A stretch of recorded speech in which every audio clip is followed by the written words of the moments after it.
अणुस्कुराकडून कोल्हापूरला यायला लागलं की आपल्याला या रस्त्यावर वाटेमध्ये अशी मस्तपैकी झेंडूची भरपूर शेती दिसते। पण त्याचबरोबर दिसतात ही वेगवेगळ्या प्रकारची अगदी ट्रॅडिशनल असणारी गुराळ। हे गुराळ बघून आम्ही आतमध्ये गेलो तर हा पट्ट्या तिथं उभा राहून या मशीनमध्ये मस्तपैकी उसाचा रस काढत होता। हा रस सगळाच्या सगळा इकडे जमा होतो आणि हा जमा झालेला रस या पाईप मधनं या एका मोठ्याशा अशा टाकीमध्ये जाऊन पडतो।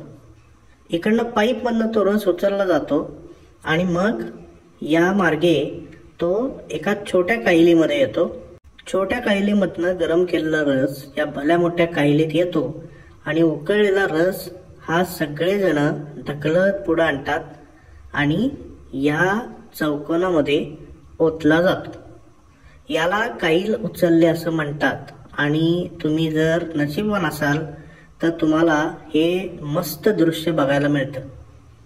हा सगळा गरम गरम असणारा गूळ या चौकोनामध्ये आधी ओतला जातो आणि ही ओतण्याची जी प्रक्रिया आहे ही आपल्या पश्चिम महाराष्ट्रामध्ये अतिशय फेमस आहे।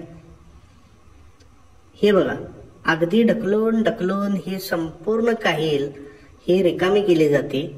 त्यातला संपूर्ण जो गूळ आहे हा या चौकोनामध्ये ओतला जातो। मग ही जी माणसं आहेत ना, ही माणसं या प्रकारे हा सगळा चौकोनातला जो गूळ आहे हा हलवतात आणि त्यातले बबल्स काढून टाकतात। तोवर आपण हे बघूया की जे उसाचं चिपाड आहे त्या चिपाडाचं काय होतंय। ते चिपाड या काहिलीला गरम करण्यासाठी, रस उकळण्यासाठी म्हणून तिथल्या तिथं वापरलं जाते। आता हा सगळा जो जमा झालेला रस आहे हा अशा प्रकारे कापडाने झाकलेल्या या बादलीमध्ये भरला जातो आणि त्यासाठी हे असे एक हत्यार वापरलं जातं।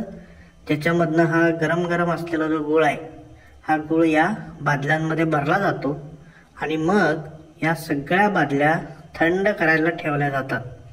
त्या थंड करून झाल्या आणि ते कापड तुम्ही वरती उचललं की तुम्हाला दिसायला लागतं अशा मस्त पिवळ्या धमक ढेपा। तेव्हा एकदा जरूर गुराळाला भेट द्या।